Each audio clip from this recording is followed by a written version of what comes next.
Hi guys, I'm Shmee. Hello and welcome back to the channel where you join me today on the Where's Shmee US Edition tour for a drive in this particular Porsche 911 Turbo S. This is actually the very car that you could be in with a chance to win with Omaze. We've partnered back up again after the last winner, Jasmine from Brooklyn, New York, won the Land Rover Defender 110. But this time around, you could be winning this exact 992 Turbo S behind me that today I'm taking for a drive, along with $20,000 in cash, with taxes and shipping included, all via Omaze. You'll find out the information at omaze.com/shmee, with all donations also supporting a good cause, the International Medical Corps. But today is all about this car, while surrounded by some spectacular scenery, beautiful views down there towards the Pacific Ocean here in Malibu, California. This car with some awesome roads on which to drive it while thinking a little bit about Porsches in the Shmeemobiles. I've recently acquired my Taycan Turbo S, but there are some things on the horizon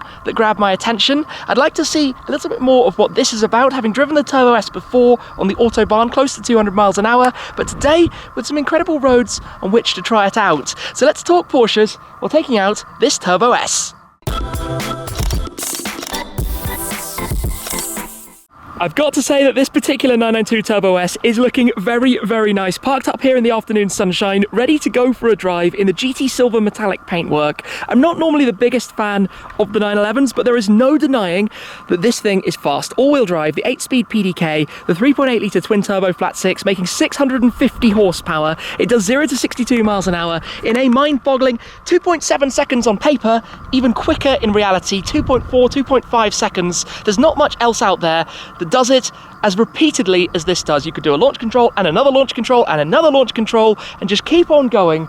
But there's something about the Turbo S, given how it's effectively the most dailyable of all of the supercars, if we could call it that for me has never quite grabbed my attention in the way, and my heartstrings in the way that so many other cars do. Now you'll know I owned one of the previous generation 911s, the 991.2 GT3, with its screaming naturally aspirated engine, perfect for driving on the Nürburgring and out on the track. But this is really a very different proposition. Let me show you a little bit more around it. As I said, the GT Silver metallic paintwork I think looks fantastic with these wheels. If we come to the inside, the door handles that pop on out as you get close. We've got the Truffle Brown leather inside here, a very nicely spec'd car. All of the leather, the chalk contrast stitching, all of the different features, the digital dashboard that curves around in front of you, things that I've become much more accustomed to since acquiring my Taycan Turbo S, which is named a turbo despite being an EV and not actually having turbos like this one does. But of course, even now the normal 911s, if we can call them normal, also have turbos. So the naming system is a little bit confusing. But today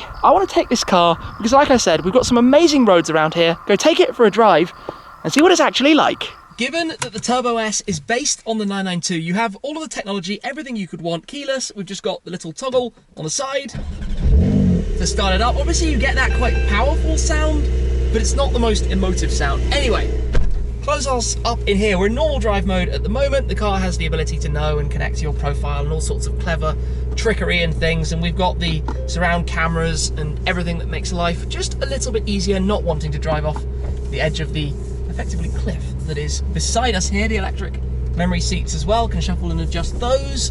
But let's head straight on out. We've got some very, very nice roads for the purpose today. But when you get started, this is the first thing. You are just driving without having to think about anything. And that's why this car has that daily driver reputation, and all the previous generations have, with the auto gearboxes, just being very comfortable, very well-rounded, very easy, stress-free driving experiences. You can, however, turn the steering wheel control up into Sport, or as I have just done, into Sport Plus as well, where the gearbox starts dropping down a few more gears, and it does everything that you want this thing to do. Listen to it, listen to those pops you get, the instantaneous snap of the Porsche PDK, always such a magnificent gearbox, and this is the perfect place to be driving a car like this. It feels fairly small and agile, it feels nimble, it feels very easy to navigate up through tight twisty roads like we have here in the canyons.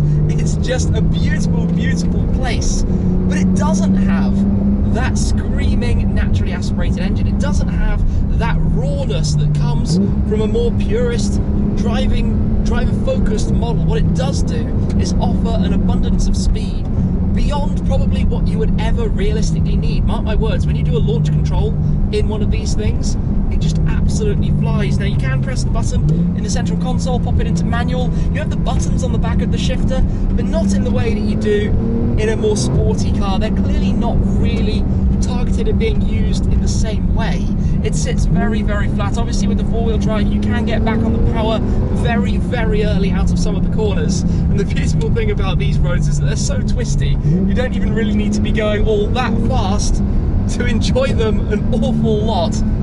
The car darts around, but it has a weight to the front axle, obviously, with the four-wheel drive system that's very different to driving in the GT2 RS, which has 700 horsepower, the 991.2, or even, you know, what I imagine the new GT3 will feel like. You do have four-wheel steering, which helps with some of the agility, helps guide you around and keep the car in check, but you're never going to hear from a stock exhaust system a crazy amount of sound, just the occasional burbles and crackles and slightly higher revving, but a little bit muted with the flat six sounds.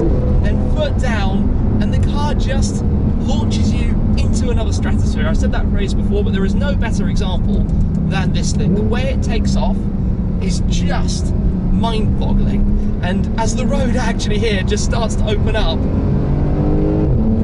this is a really, really, really perfect place to enjoy driving a car like this. I've pulled over for a moment just to take a quick breather, driving this car on the amazing roads here with this breathtaking view out probably 100 miles or so over the Pacific Ocean. Absolutely stunning.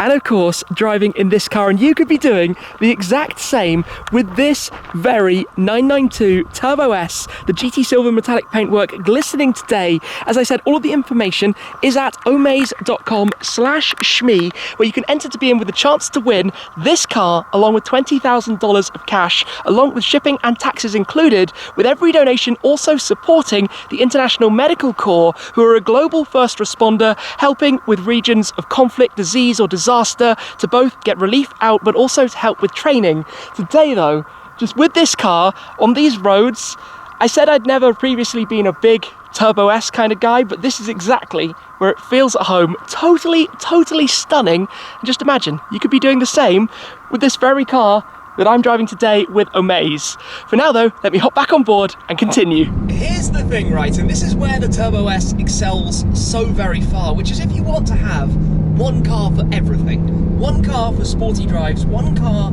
to be insanely fast, one car to take to the supermarket to get your groceries, one car to take the kids in the back, one car for literally everything that you could possibly want, with quite a sporty and very fast bias, that is where this wins. Nothing could ever really touch it. Obviously, if you want something with a little bit more luggage space, you're probably going to want an RS6 or a fast wagon, something like that.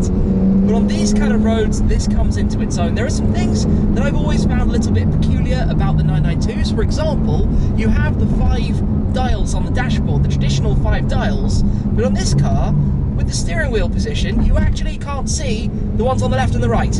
They're blocked behind the wheel, which I just find totally bizarre because it pretty much renders them useless. There are some other things, like everything being touch panels and touch controls, which means that you have to look where you're trying to press. You can't use any tactile feel to try and find them, and then again, they also get fingerprints all over the place, but that's generally the direction I suppose most things are going in terms of cars, in terms of sports cars. But the 911 has so many different iterations, so many different characteristics, from the base Carrera and the Carrera S, through the 4, the GTS, the Targas, the convertibles. Obviously in this case we have a large glass roof up top as well, the panoramic roof, the sunroof, but all the different shapes, all the different styles. It can be very hard to keep up with them all and to understand every different model, but this is really the creme de la creme, the flagship, the Turbo S in all its glory, the 992 generation. You know, the 991 Turbo S's, the 991.1, 991.2, obviously when they introduced the PDKs as well with that generation. The car got significantly improved for me as opposed to the previous 997s with the regular auto, which was always just a little bit lagging in terms of the speed with which it would take the next gear, we could say. But this is really, as an all-round car, an amazing, amazing thing, and it has so much go. So much go. As we come up towards almost a crest here, the views are just insane from up here. What a place. You might be wondering then, if I like this car quite so much, why haven't I already bought one? Why isn't Turbo S a Shmeemobile? Well, I feel very lucky to have quite a few different cars, different driving experiences, and less a requirement for that one car that does everything, which is why I'd like to touch on a couple of the newer Porsche models that have also come out as well. Of course, the Turbo S is the current flagship of this category, but from the motorsports perspective, there is also the new 911 GT3, the 992 GT3 with the 4-litre making just over 500 horsepower, but the naturally aspirated scream that you know that car is going to make, either with the PDK gearbox or with the manual. And then upcoming also will be the 718 Cayman GT4 RS. Now, I used to have a 981 Cayman GT4. The 718 GT4 has been available for the last year or two, but now the GT4 RS has been very truly rumoured, even spy shots that were actually fake that led us all to believe the car was coming. But I am fascinated by what that car is going to offer. I have seen it out doing testing on the Nürburgring. I have seen the cars, in fact, even driving around the town of Nürburg as well. And I think that balance is going to be right up my street. So you can bet I have spoken to my dealer and basically thrown my name into the hat in the hope that it might happen and that the Taycan Turbo S could be joined by a Cayman GT4 RS, maybe in a year or two. We shall have to see exactly what entails on that front, but this is quite an interesting drive, and it's possibly going to get me thinking a little bit more about these as well. And another thing, with the car parked here, you can see the spoiler is raised when you have it in the Sport Plus mode. The spoiler pops up at the back, the lower splitter pops down at the front as well, and you have that very distinct Turbo S style. The intakes back here for the cooling, the engine, of course, located right back there, hanging out over the rear wheels, which is a significant help to getting the traction. Obviously, when you launch it, the weight sits down, you get traction on the rear wheels, propels it forwards with a level of propulsion like you have never seen before. And this car, on a day like today, you know what? If you just parked it up somewhere, it's a 911. It's a nice 911. It has that discreet style. It has that ability to almost slide under the radar, to be completely honest, especially in a spec like this. A very traditional, very timeless, very classy, well, very classic specification as well in the GT Silver. Anyway, the roads are beckoning. Let's continue. This road is just incredible. It's a one-way stretch, but you go around some corners and you can see views out over the ocean. You can see downtown. Here we go, a bit of the Pacific Ocean. You can see some of the skyscrapers in downtown LA, not all that far away. But I first came up here, I think about 7 or 8 years ago, and every time it's just remarkable. What an amazing and extraordinary place to come and drive. And in fact, if you continue up from here, going up PCH, the Pacific Coast Highway, up towards Monterey, where Car Week is held, or going even further to San Francisco, and even beyond, it's just one of the best places in the world to go for a drive. And here, you go around these corners, looking down towards the ocean. This is unreal. What a place.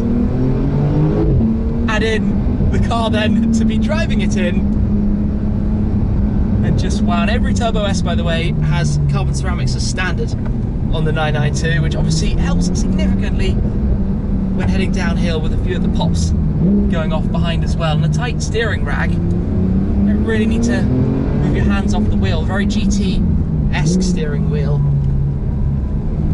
This is so good.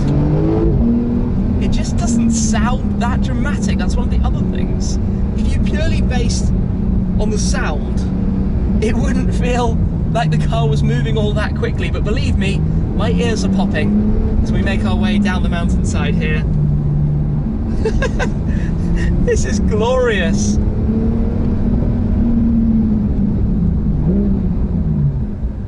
Here's the thing, right? When it comes to what this car is capable of, it ticks so many boxes. Yes, you're not going to be able to fit any grown adults into those +2, we'll call them, seats just behind, but otherwise you can use them for a bit of storage space. If you're off on a road trip or an adventure, you can put luggage back there and luggage up front. Inside, as I said, well equipped, loaded with technology. Things like, if you go into the car menu on the touchscreen here, you see touchscreen, difficult to press the right buttons. You can control everything. You can put the front spoiler up and down, you've got the exhaust, or you can press the button.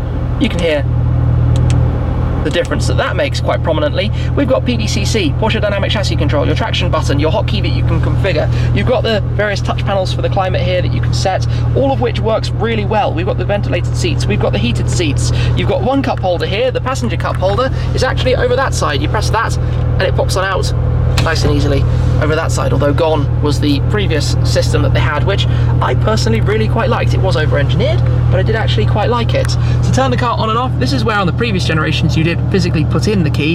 In this case, it's just turning that when it detects that you do actually have the key fob on you, the normal key fob shaped in the shape of a Porsche with the button to do the trunk as well. Doors electrically released with a little electric latch that they have. I do notice that the doors are actually surprisingly heavy. Then you've got the buttons down here for the engine, we'll have a look at that, and for the trunk as well up front. We've got the upgraded Burmester sound system, and then all of this very, very nice upgrade leather that you find on the inside of this particular car. As we come round back here, all you can see of the engine is that. You can't really see the engine. 3.8 Turbo S, some cooling, and not a whole lot else. You have to believe me that it's sitting underneath that, out of sight, obviously with the wing up, with the Sport Plus mode selected. When you come to a standstill, if you pop it back to normal, that tucks back down. The splitter at the front tucks back in as well. Talking of which, let's just come round on this slightly sketchy ground here. This lower apron, which keeps the car a little bit more planted at higher speeds, helps with the downforce, obviously reducing the airflow that can get through the car that would otherwise give it a little bit of lift. Around here, lots of openings for cooling, the cameras for the 360 camera views. We've got the upgraded headlights as well, the Porsche LED matrix system for the lights, and overall a very nice spec'd 911 992 Turbo S. So don't forget, like I said, omaze.com/Shmee to find out all of the information then about how you could be in with a chance of winning this Porsche 911 Turbo S. That's it for now though. Thank you very much for watching. As always guys, I appreciate your support an awful lot, and I'll see you again very soon. Cheers!